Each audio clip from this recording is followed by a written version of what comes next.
एक देश तभी डेवलप हो सकता है जहाँ की एजुकेशन बेस्ट हो और वहाँ का अगर हर एक व्यक्ति पढ़ा लिखा होगा तो वो एक कंट्री डेवलप कंट्री बड़ी जल्दी बन जाएगा। अगर 90% पेरेंट्स से बात करें, they look for their child like what is the best placement of your institution. आप ऐसा क्यों सोच के चल रहे हैं कि मैं अगर इंजीनियरिंग कर रहा हूँ या मैनेजमेंट कर रहा हूँ तो मुझे नौकरी चाहिए, मुझे प्लेसमेंट चाहिए। Why don't you become a entrepreneur?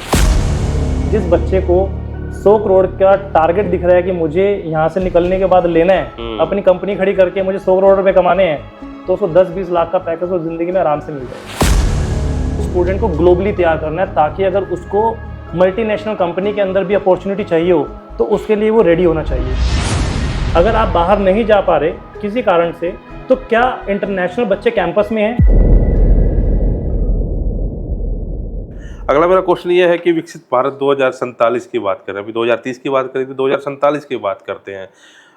Startup India की बात चल रही है, डिजिटल इंडिया की बात चल रही है, गवर्नमेंट के कुछ अपने विज़न भी हैं, उनकी भी बात चल रही है, क्योंकि हमें गवर्नमेंट के साथ चलना है। गवर्नमेंट जो अच्छी पॉलिसी लेके आ रही है, मैं इस पॉलिसी से सहमत हूँ कि इंजीनियरिंग करनी है तो भाई इंजीनियरिंग, इसके बाद तो तेरा कोई नहीं, ख़त्म है कहानी। मेरा दिल भी नहीं कर रहा है, धक्के से मैंने वो कोर्स कर लिया, लेकिन अभी जो नई जो शिक्षा नीति आई है उससे फ़ायदा हो गया।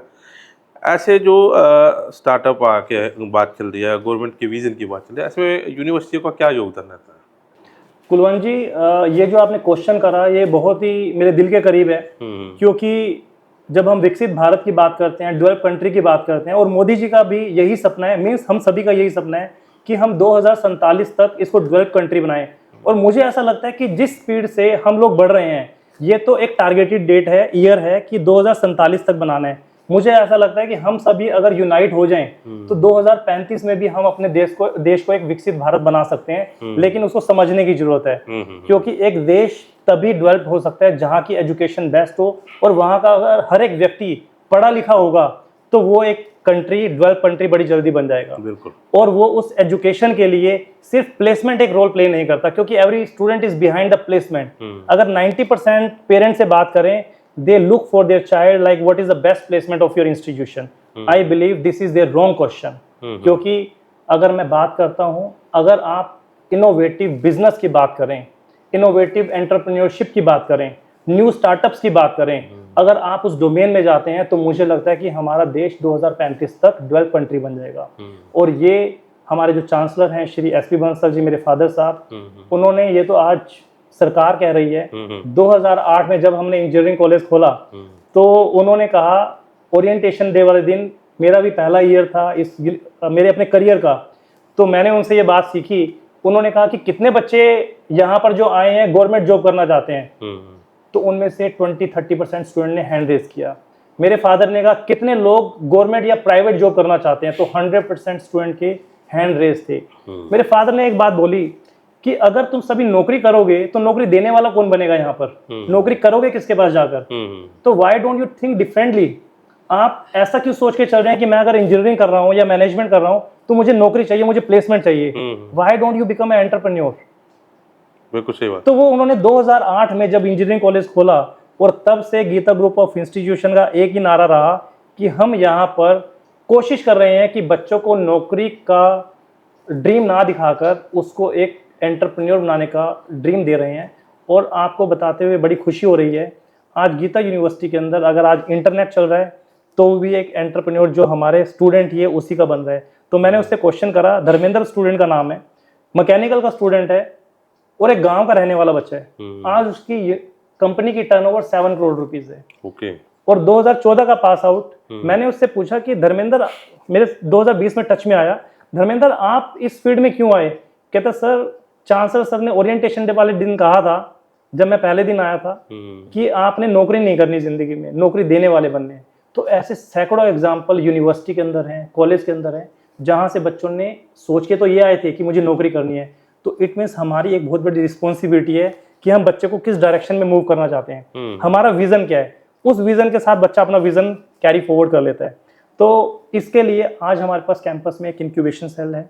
हमारा incubation centre Haryana recognised, Haryana government recognised है। तो जिसके ऊपर आज हम जितने भी स्टार्टअप्स हैं उनको मोटिवेट कर रहे हैं।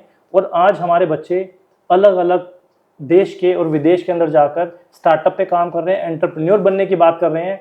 नौकरी तो ऑटोमेटिकली अपने आप आएगी। जिस बच्चे को 100 करोड़ का टारगेट दिख रहा है कि मुझे यहाँ से निकलने के बाद लेना है, अपनी कंपनी खड़ी करके मुझे 100 करोड़ रुपए कमाने हैं, तो उसको 10-20 लाख का पैकेज उस जिंदगी में आराम से मिल जाएगा, क्योंकि उस बच्चे ने 100 करोड़ के लिए उतना काम कर लिया होगा कि अगर उसको कोई बोलेगा इंटरव्यू के अंदर कि आपको मैं नौकरी क्यों दूं, जब वो 100 करोड़ के अपने ड्रीम के बारे में बताएगा तो उसको डेफिनेटली 20-30-50 लाख तो इजीली मिल जाएगा।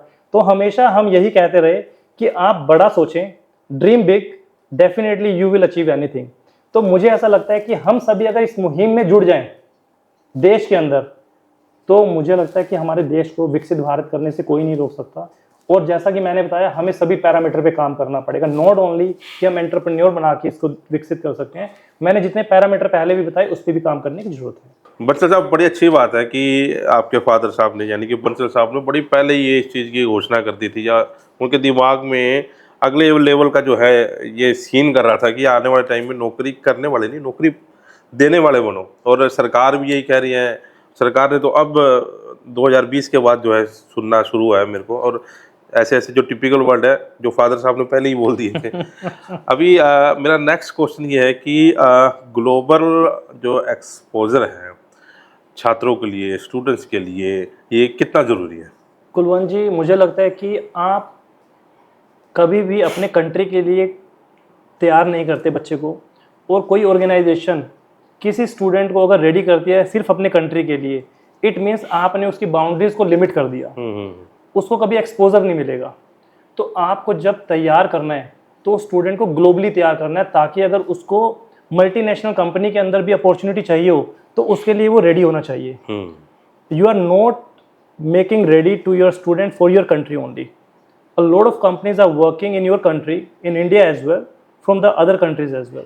So हमें उसके लिए तैयारी करने की जरूरत है, और उसके लिए आपको एक्सपोजर देना पड़ेगा। आप उसको एक्सपोजर को कैसे दे सकते हैं?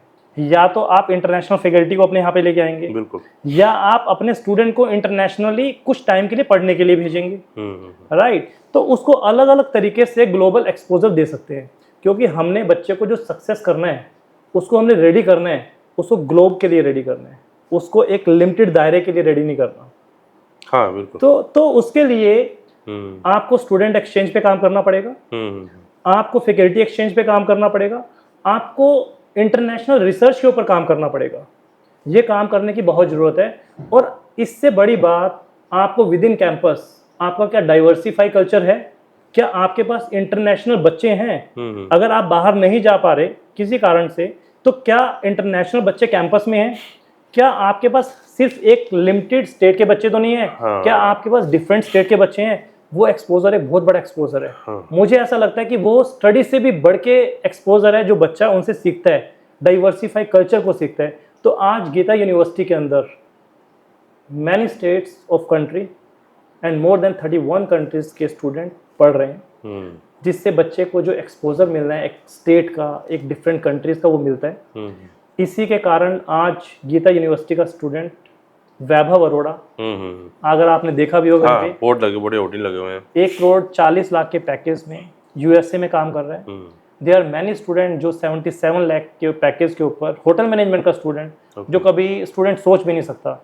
नो डाउट इंडिया के अंदर अपॉर्चुनिटी अभी उस लेवल के लिए, इस यंग बच्चे के लिए बहुत कम है। 77, 80, 90 लाख के पहुंचने के लिए उसको बहुत एफर्ट्स करने पड़ेंगे, शायद वो 50 साल की एज में जाके यहाँ पे वो पैकेज मिलेगा होटल मैनेजमेंट के अंदर। लेकिन इंटरनेशनली वो गया। आपने कहा कि ग्लोबली क्या एक्सपोजर है, तो अब इंटरनेशनली उसको हमने रेडी किया, इंटरनेशनली वो गया, उस फॉरेन कंट्री के अंदर जाकर वो आज 77 लाख का पैकेज ले रहा है।